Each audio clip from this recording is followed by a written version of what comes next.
Welcome to a small special session on exam presentation tips for corporate and other laws for CA Inter and corporate and economic laws for CA final. Many students has been requesting me to take a video on how to present the exam in answer sheets, how to take the law exam, what is the method of writing the exam. I had released a video in for CA Inter exclusively in vernacular language, which was well accepted. So I thought that I will have a common video for both Inter and final. So this video is dedicated to the exam presentation, the method of writing exam for law paper exclusively for CA course. So I think that you will receive that in the right spirit in the exam point of view. So we will see that the slides so that I will give you simple tips. We'll spend few minutes to try it. So basically, the general mark scoring tips for law paper for CA would be CLSCA. That is the short form.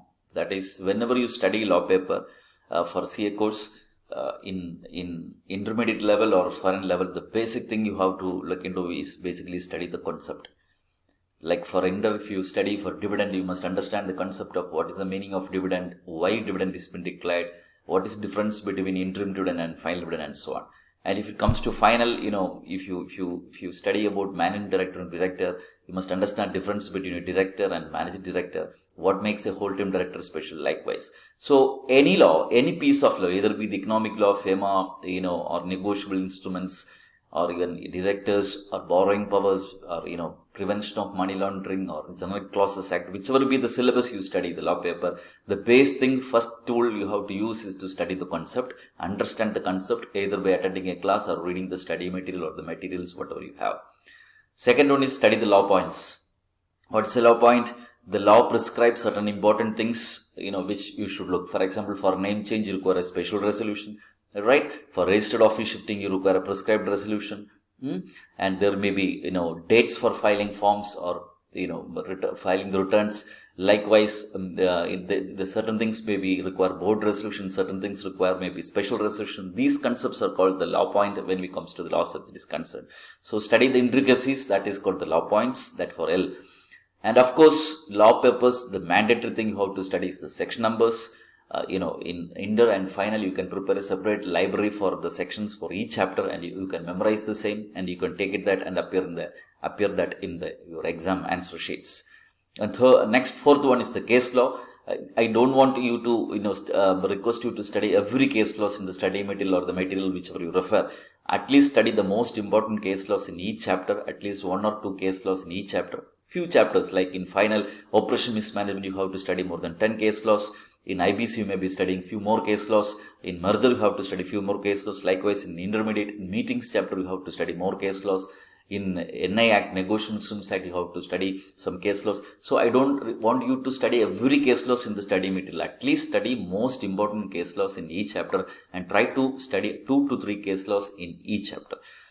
And the last very important general tip is you have to study the amendments, because law is updated, every year, every enactment amendments come, and institute request you to study, 6 months prior amendments. So you have to refer to the Board of Studies, portal, and to update your study material, update your reading materials, and of course update your, knowledge base, so that ensure that whatever you write in the exam paper is basically updated. And wherever you quote an amendment, like, companies amendment 2017 or 18 or 19, whatever amendment you quote, try to quote in the answer sheet that this has been amended by so-and-so Amendment Act, or this has been inserted by Companies Amendment Act so-and-so. So quoting amendment is the thumb rule here.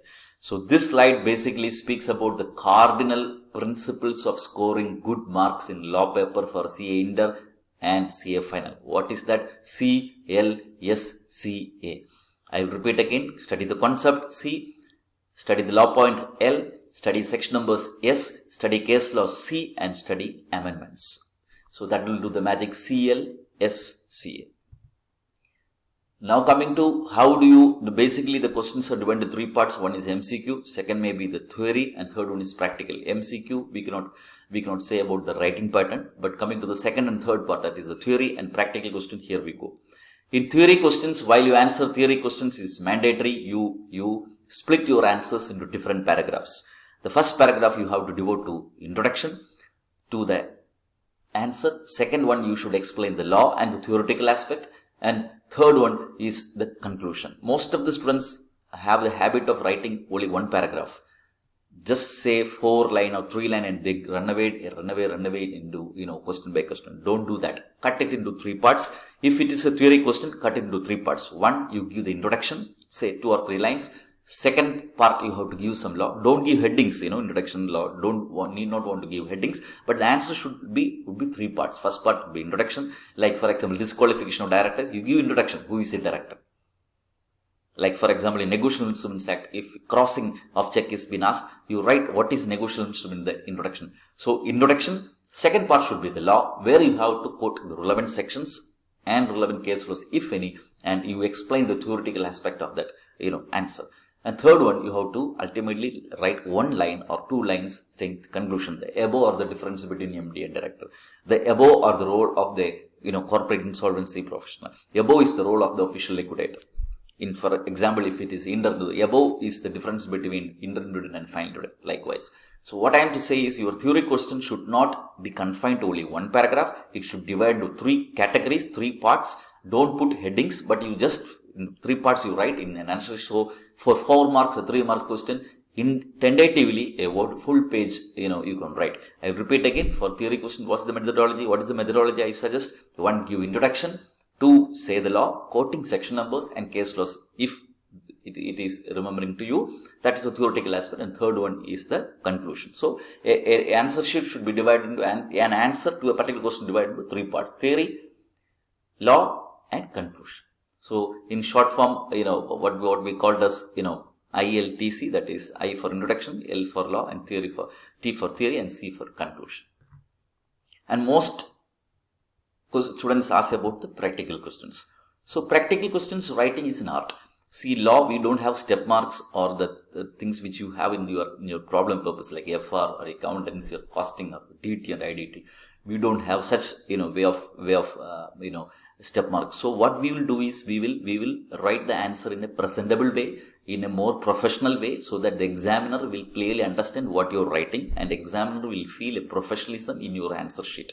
For that, the universally applied format of writing practical questions for law purpose for CA is divided into 3 parts. Here, I would suggest you can use headings. In theory side, I told you don't want to give headings, just write paragraph wise. But here I am saying you can use heading. You can say first heading is facts of the question or facts.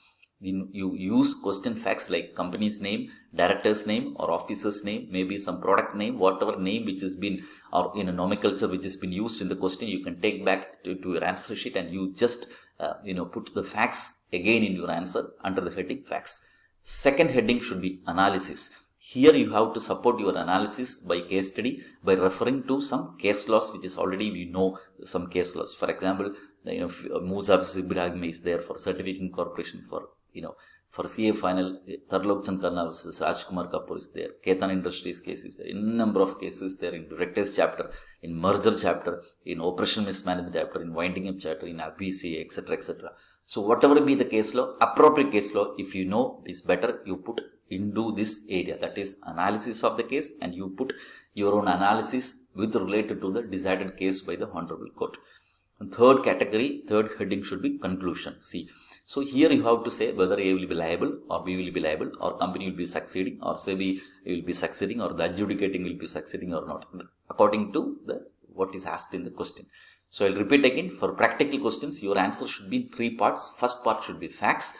In facts, you should use the facts stated in the question, like name of the company, director's name, or whatever facts which has been used in the question should you should take back to that into your answer sheet. Second heading is analysis, where you have to really dig into the practical questions intricacy. You have to take the support of a case law. You have to take a reference of a section or case law, and you have to analyze that. Like you can write like this: the facts of the question is similar to that of Sindri Iron Foundry, etc., etc., or Shanti Prasad Jain versus Kalinga Tube Limited. You can write like this. If it is a plumb practical question, you can clearly say that this question you can say like this question relates to this case law, or you can say that the facts of the question is similar to that of us deciding A versus B. So whatever may be the methodology, you should bring case study or case laws into this part.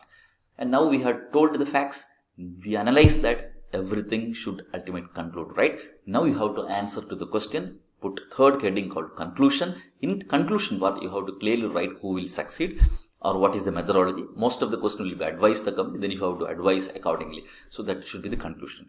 See students, we being a law theory paper, we don't have a stepwise writing, but this is the methodology where, I will assure you that even though your conclusion is wrong, your examiner will be kind enough to give some marks for your analysis and for the facts. So don't worry if the conclusion is wrong, right? In analysis, if you put more reference of sections, more reference of case laws, then scoring more mark will be, will be positive here. So don't worry about ultimately if the conclusion is wrong.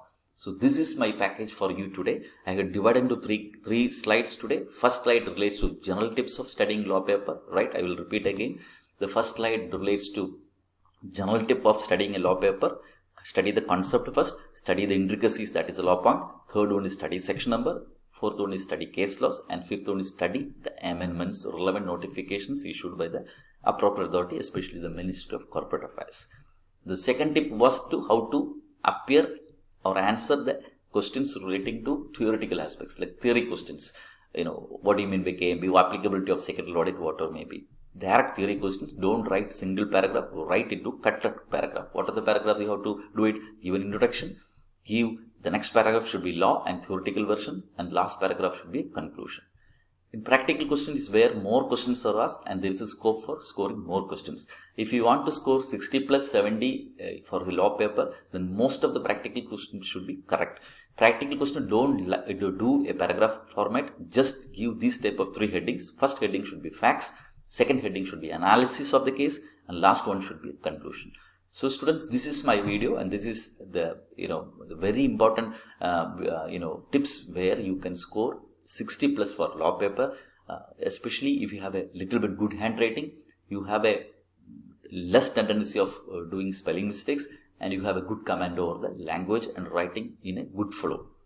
So this tip again will be in short form, which I like to give you is CLSCA for general studies of the law paper approach, ILTC for theory, FAC for practical. I'll give you bird's eye view once again.